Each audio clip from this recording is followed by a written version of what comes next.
தமிழ்நாடு அரசின் சென்னை பெருநகர குடிநீர் வழங்கல் மற்றும் கழிவு நீர் அகற்ற வாரியம் மூலம் கொளத்தூர் சட்டமன்ற தொகுதிக்கு உட்பட்ட வீனஸ் நகர், ஜெயந்தி நகர், கணேஷ் நகர், அந்தோணி நகர், மல்லிகை அவென்யூ, திருவள்ளுவர் நகர் ஆகிய நகர்களில் விடுபட்ட தெருக்களுக்கு பாதாள சாக்கடை திட்டம் மற்றும் உந்து நிலையம் அமைக்க தேர்வு செய்யப்பட்ட இடம் மாண்புமிகு தமிழ்நாடு முதலமைச்சர் அவர்களின் சீரிய முயற்சியால் தனியாரால் தொடரப்பட்ட வழக்கு மாண்பமை உயர் நீதிமன்ற தீர்ப்பால் தள்ளுபடி செய்யப்பட்டு நிலம் கையகப்படுத்தப்பட்டது.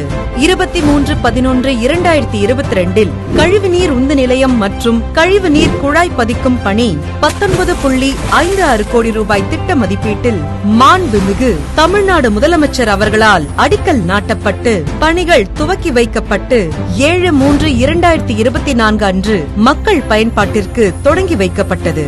மேலும் அன்றைய தினமே பெரியார் நகர் மற்றும் சிவானந்த நகர்களில் கழிவுநீர் இறைக்கும் நிலையம் சார்ந்துள்ள பகுதிகளில் கழிவுநீர் கட்டமைப்பை மேம்படுத்தும் பணிகள் ரூபாய் 51.16 கோடி மதிப்பீட்டில் துவக்கி வைக்கப்பட்டு தற்போது பணிகள் முழுவீச்சில் நடைபெற்றுக் கொண்டிருக்கிறது. ஏற்கனவே கொளத்தூர் சட்டமன்ற தொகுதியில் 10 MLD குடிநீர் சுத்திகரிப்பு நிலையம் மாண்புமிகு முதலமைச்சரின் பொற்கரங்களால் துவக்கி வைக்கப்பட்டுள்ளது என்பதனையும் மகிழ்ச்சியுடன் தெரிவித்துக் கொள்கிறோம்.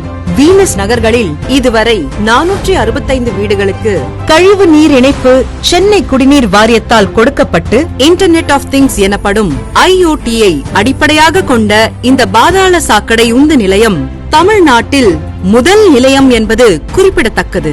மேலும் 24 மணி நேரமும் செயல்படக்கூடிய தானியங்கி ஆர்டர் கண்ட்ரோல் சிஸ்டம், கிணற்றுநோள் கழிவுநீர் மட்டம், மின்னாக்கி செயல்பாடுகள், ஆர்டர் கண்ட்ரோலின் லெட் அண்ட் அவுட்லெட் வேல்யூஸ் ஆகியவற்றை தானியங்கியான வீநெட் செயலி மூலம் எங்கிருந்தும் எந்நேரத்திலும் கண்காணிக்கும் வகையில் வடிவமைக்கப்பட்டுள்ளது. வணக்கம்.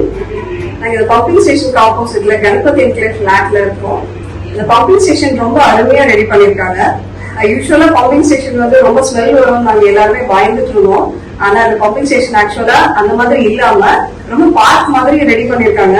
எந்த ஒரு ஸ்மெல் எதுவுமே இல்ல, பாக்கிறதுக்கு ரொம்ப அழகா இருக்கு, அருமையா ரெடி பண்ணிருக்காங்க. இந்த திட்டத்தை வழங்கிய முதலமைச்சர் அவர்களுக்கு நாங்க எல்லாருமே நன்றி தெரிவித்துக் கொள்கிறோம். தமிழ்நாடு அரசின் திட்டங்களில் அவற்றின் செயல்பாடுகளும் மக்களின் பயன்பாடுகளும் தான் முக்கியம் என்ற மாறா நோக்கில் இங்கு பார்வையிட வந்திருக்கும் மாண்புமிகு தமிழ்நாடு முதலமைச்சர் அவர்களை வாழ்த்தி வணங்குகிறோம்.